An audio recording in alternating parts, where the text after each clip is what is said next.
Hello नमस्कार बच्चों, स्वागत है आप सभी लोगों का बेसिक शिक्षा के यूट्यूब प्लेटफॉर्म पर। और मैं मनीष यादव, आपका मैथ का मेंटर। तो आज की इस वीडियो के माध्यम से हम आपके लिए एक बहुत बड़ी अपडेट लेकर के आए हैं। हाल ही में आपका सीयूईटी की तरफ से सिलेबस जारी हुआ है, आपके सभी डोमेन सब्जेक्ट का हुआ है, सभी कुछ सिलेबस आपका जारी किया गया है, जिसमें अगर मैं देखें या बात करूं मैथमेटिक्स डोमेन की, यानी कि डोमेन मैथ की अगर मैं बात करता हूं तो बहुत सारा परिवर्तन देखने को मिलता है, यानी कि सिलेबस में बहुत बड़े परिवर्तन हुए हैं। तो आपको मैं अभी इस वीडियो में पिछला सिलेबस और इस सिलेबस का कंपैरिजन दिखाऊंगा और आपको बताऊंगा कि कौन से टॉपिक जो पहले थे अब नहीं है, जिससे आपकी तैयारी में ये चीजें आप ऐड कर सकें कि हमें वो कौन से टॉपिक अब नहीं पढ़ने जो सिलेबस में नहीं है। क्योंकि किसी भी एग्जाम की तैयारी जब की जाती है तो जो सबसे पहला और जो सबसे इंपॉर्टेंट काम होता है वो उस एग्जाम की सिलेबस होता है, यानी कि उस एग्जाम का हमें ये तो पता चले कि पैटर्न क्या है, सिलेबस क्या है, क्या पढ़ना है क्या नहीं पढ़ना है। और फिर दूसरी तैयारी या उस एग्जाम की जो तैयारी का दूसरा जो सबसे बड़ा पॉइंट होता है वो होता है स्ट्रेटजी, यानी कि क्या स्ट्रेटजी रखी जाए कि अब आने वाले जो समय है 40 या 45 दिन जो हमारे पास है उसमें क्या स्ट्रेटजी रखे जिससे वो एग्जाम क्वालिफाई हो सके। तो चलिए बात करते हैं सिलेबस की। सबसे पहले तो देखिए, अगर मैं बात करता हूं एक एक करके unit wise then topic wise, तो आपको क्लियरली यहाँ पे लिखा हुआ है, दिख रहा होगा कि क्या सिलेबस पहले था, क्या सिलेबस अब है, कौन से वो टॉपिक है जो रिड्यूस हुए हैं। अगर मैं बात करूं यूनिट 1 की, यूनिट 1 का नाम है रिलेशन एंड फंक्शन, उसके अंदर पहला टॉपिक खुद रिलेशन एंड फंक्शन ही है।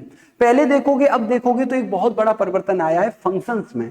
Composite function, inverse of a function and binary operation को रिमूव कर दिया गया है, सिलेबस से हटा दिया गया है। हालांकि ये करंट में जो एनसीईआरटी का सिलेबस है वही लाया गया है, तो स्वाभाविक सी चीजें थी कि जो एनसीईआरटी के सिलेबस में अब नहीं है वो यहां पर भी नहीं होगा। ठीक है, अगर मैं बात करूं इनवर्स ट्रिग्नोमेट्रिक फंक्शन की, यानी कि प्रतिलोम त्रिकोणमिति फलन, जो हमारे यूनिट 1 का सेकंड चैप्टर होता है, उसमें अगर मैं बात करूं तो आपकी जो प्रॉपर्टी रिलेटेड क्वेश्चंस होते थे या जो प्रॉपर्टीज थी इनवर्स ट्रिग्नोमेट्रिक फंक्शंस की, उनको हमें हटा दिया गया है, यानी उनको एलिमिनेट कर दिया गया।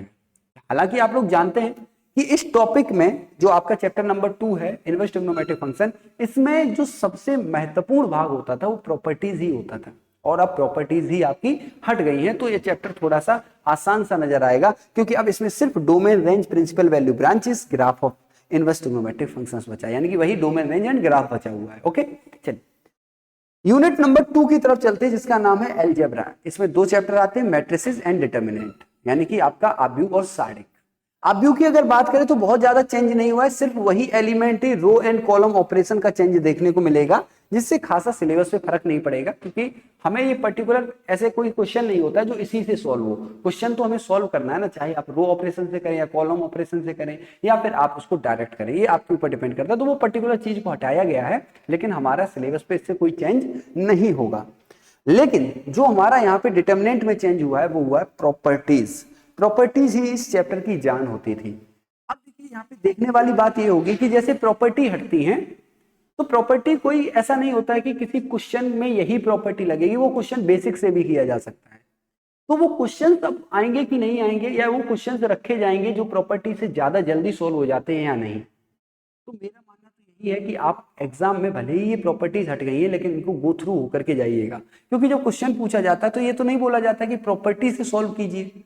वो एक्सपेक्ट कर रहे हैं कि भैया प्रॉपर्टी हमने सिलेबस से हटा दी है, आप डायरेक्ट मेथड लगाइए। लेकिन अगर हमें प्रॉपर्टी पता है तो हमें वो जल्दी हो जाता है। तो प्रॉपर्टी पढ़नी है, लेकिन अगर सिलेबस के अकॉर्डिंग देखते हैं तो बहुत बड़ा यहाँ पे चैप्टर ये हट गया है या टॉपिक हट गया है प्रॉपर्टीज। इसमें 10 से 12 प्रॉपर्टी होती है। ठीक है, चलिए नेक्स्ट अगली बात करते हैं हम कैलकुलस में। सबसे बड़ा पोर्शन होता है कैलकुलस, सबसे इंपोर्टेंट होता है, सबसे दमदार होता है, सबसे ज्यादा मार्क्स इसी के अंदर होते हैं, जिसका पहला टॉपिक है कॉन्टिन्यूटी एंड डिफरेंशियबिलिटी, यानी कि सततता और अवकलनीयता।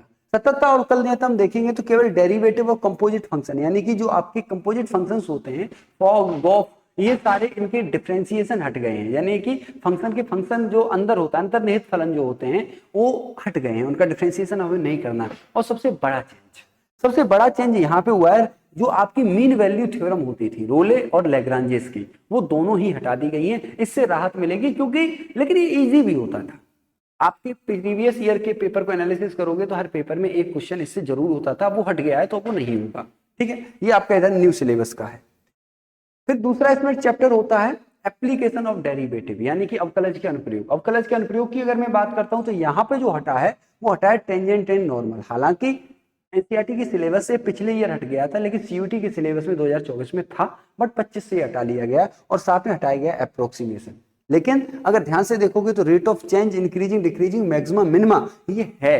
तो इनके टॉपिक अब आपको ज्यादा मजबूती से करने पड़ेंगे, क्योंकि एप्लीकेशन और डेरिवेटिव से नंबर ऑफ क्वेश्चन ज्यादा आते थे, 3 से 4 क्वेश्चन आते हैं, 2 क्वेश्चन 3 क्वेश्चन फिक्स होते हैं। तो वो अब पर्टिकुलर इंक्रीजिंग, डिक्रीजिंग और मैक्सिमम, मिनिमा के हो जाएंगे, रेट ऑफ मेजर का एक हो जाएगा, यानी एक एक क्वेश्चन का वेटेज अब तीनों टॉपिक का, सब टॉपिक का हो जाएगा। ठीक है, उसके बाद अगर मैं बात करता हूं इंटीग्रेशन, तो इंटीग्रेशन में कोई चेंज नहीं है। आपको दिख जरूर रहा होगा कि definite integral as a limit of a sum, यानी कि लिमिट का यूज करते हुए आपको निश्चित समाकलन को सॉल्व करना होता है। हालांकि ये बोर्ड के लिए जरूरी होता था, लेकिन जब आप ऑब्जेक्टिव पेपर में बैठते हैं जिसमें आपको 4 ऑप्शन दिए जाते हैं, तो वहां पे ये फर्क नहीं पड़ता है कि आप किस तरीके से इसको सॉल्व करते हैं। किसी भी डेफिनेट इंटीग्रेशन को आप लिमिट से तो सॉल्व नहीं करेंगे, ऐसा मेरा मानना है। प्रॉपर्टी लगाएंगे या फिर आप उसको इंटीग्रेट करेंगे। तो ये हटा जरूर है, लेकिन इसका हटना ना हटना बराबर है। तो इंटीग्रेशन में कोई चेंज नहीं हुआ है। लेकिन अगर मैं बात करूं एप्लीकेशन ऑफ इंटीग्रेशन, यानी कि area under the bounded curve, इसमें चेंज हुआ है। पहले क्या होता था, पहले आपका एक एक्सिस और एक कर्व के बीच का एरिया होता था। एक्सिस में भी और कर्व में भी आपका सिंपल कर्व्स होते थे, लाइन, पैराबोला, एलिप्स टाइप के, वो भी पर्टिकुलर उन्हीं की इक्वेशंस के साथ, उसमें चेंज भी नहीं हो रहा था। लेकिन अब, और पिछली बार ये भी था कि 2 कर्व के बीच का एरिया भी था, अब 2 कर्व के बीच का एरिया हटा दिया गया, area between the 2 above set curves, यानी कि जो ऊपर आपको दिखाया गया है कि सिंपल कर्व्स, उनके बीच के जो 2 कर्व और कर्व के बीच का एरिया होता था ना, 2 पैराबोला के बीच का एरिया, एक लाइन और एक पैराबोला के बीच का एरिया, वो हटा लिया गया है। अब क्या होगा, सिर्फ एक तरफ एक्सिस होगी तो दूसरी तरफ कर्व होगा, सिर्फ इतना होगा। कर्व में भी आपका सर्कल होगा, आपका एलिप्स होगा, हाइपरबोला, पैराबोला, यही सब कुछ होगा और कुछ नहीं होगा। डिफरेंशियल इक्वेशन में आपका एक बहुत बड़ी चीज हटा ली गई है, फॉर्मेशन, यानी कि डिफरेंशियल इक्वेशन को बनाना। आप जानते हैं कि डिफरेंशियल इक्वेशन बेसिकली 3 पार्ट में होती है, एक ऑर्डर डिग्री, एक फॉर्मेशन, एक सॉल्यूशन। तो सिर्फ फॉर्मेशन वाला पार्ट हटा लिया गया है कि आपको बनानी पड़ती थी डिफरेंशियल इक्वेशन। बोल देता था कि family of circles passing through origin with radius R, आपको इसका क्या बनाना है, डिफरेंशियल इक्वेशन बनाना है। तो यहाँ पे आपको तकलीफ होती थी, वो हट गया है, ये फायदे की बात है। वेक्टर में देखोगे तो स्केलर ट्रिपल प्रोडक्ट आता है, यानी कि ये पूरा अपने आप में एक टॉपिक हट गया है, स्केलर ट्रिपल प्रोडक्ट। और वेक्टर की दृष्टिकोण से ये टॉपिक अच्छा था, इंपोर्टेंट भी था और इजी भी था, ये पूरा हट गया है। तो अब आपको scalar triple product related question नहीं दिखेंगे, जिसमें हम ब्रैकेट में 3 वेक्टर लिखते थे, वो वाला कॉन्सेप्ट अब यहाँ से हट गया, अब आपको ये देखने को नहीं मिलेगा। इसी प्रकार से 3D में आप जाएंगे तो 3D में मेजर चेंज हुआ है। 3D में 2 ही तो चीजें होती थी, एक लाइन, स्ट्रेट लाइन, और एक आपका प्लेन, यानी कि सीधी रेखा, सरल रेखा, और एक आपका समतल। समतल को कंप्लीटली रिमूव कर लिया गया, यानी कि अब समतल के क्वेश्चंस हमारे एग्जाम में नहीं होंगे, चाहे वो किस किस टाइप के क्वेश्चन हो, यानी इक्वेशन रिलेटेड क्वेश्चन हो, 2 प्लेन के बीच की आपको डिस्टेंस निकालनी हो, एंगल निकालना हो, या एक पॉइंट से एक प्लेन के बीच की डिस्टेंस निकालनी हो।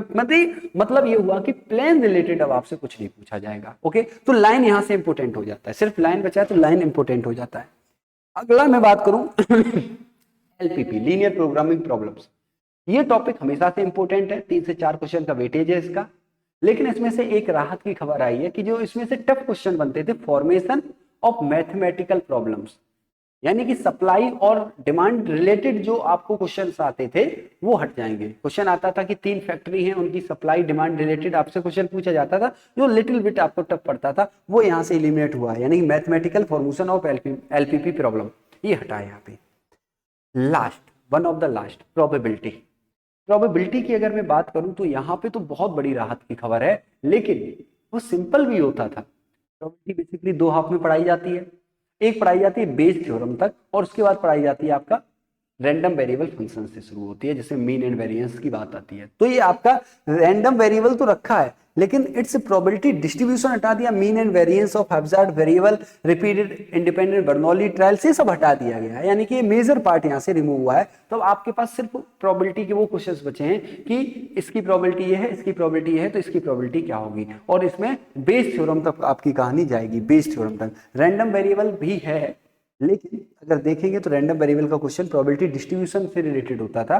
अब प्रोबेबिलिटी डिस्ट्रीब्यूशन हमारे सिलेबस में है नहीं, तो देखने की बात होगी कि आपको क्या चीजें हैं जो अब पढ़नी बाकी है। ओके, तो ये तो था सिलेबस में रूम। अगर मैं आपको वन स्लाइड यानी एक साथ दिखाऊं तो ये हमारे कुछ टॉपिक्स हैं जो डिलीटेड हुए हैं। रिलेशन फंक्शन में composite function, inverse function, binary, inverse trigonometric function में एलिमेंट्री प्रॉपर्टीज और इनवर्स ट्रिग्नोमेट्रिक फंक्शन, आपका मैट्रिक्स डिटरमिनेंट में मैट्रिक्स में आपका elementary row and column operation eliminate हुआ है। और अगर मैं बात करूं यहाँ पे कैलकुलस में, तो कैलकुलस में आपका यहाँ पे कंपोजिट फंक्शन का डिफरेंशिएशन रिमूव हुआ है, बट चेन रूल रखा गया। तो चेन रूल होता है कंपोजिट फंक्शन के लिए, तो देखने की बात होगी थी कि कंपोजिट फंक्शन पूछा जाएगा कि नहीं पूछा जाएगा। बड़ा चेंज है Rolle's theorem and Lagrange's mean value theorem, ये हटा है कंप्लीटली। ठीक है, एप्लीकेशन और डेरिवेटिव में टेंजेंट एंड नॉर्मल अप्रोक्सीमेशन हटा है, एप्लीकेशन और डेरिवेशन में एरिया बिटवीन टू कर्व्स हटा है, और आपका डिफरेंशियल इक्वेशन में फॉर्मेशन ऑफ डिफरेंशियल इक्वेशन हटा है। ठीक है, इधर अगर देखोगे तो आपका वेक्टर एंड 3D में स्केलर ट्रिपल प्रोडक्ट वेक्टर के अंदर से 3D से कंप्लीटली प्लेन को हटाया गया है। एलपीपी में अगर देखें तो हमारा मैथमेटिकल फॉर्मुलेशन ऑफ एलपीपी हटा है, और इधर अगर प्रोबेबिलिटी में देखेंगे तो आपका रैंडम वेरिएबल के बाद से यानी कि आपका प्रोबेबिलिटी डिस्ट्रीब्यूशन, बर्नौली ट्रायल से सब कुछ हटा दिया गया, मीन एंड वेरिएंस। तो ये मेजर हमारे सिलेबस में चेंज हुए हैं। मैं कहूंगा कि पिछले के मुकाबले सिलेबस अब 70% ही बचा है, 75% ही बचा है, यानी 1/4 सिलेबस को रिमूव कर दिया गया है।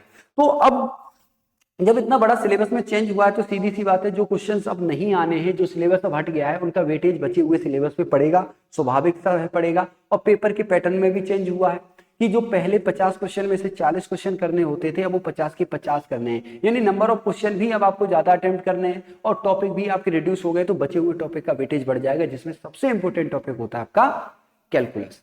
कैलकुलस पे कमांड रखिएगा, कैलकुलस ही आपका महत्वपूर्ण टॉपिक है। तो ये आपको एक छोटी सी इंफॉर्मेशन आज मैं लेकर के आया था।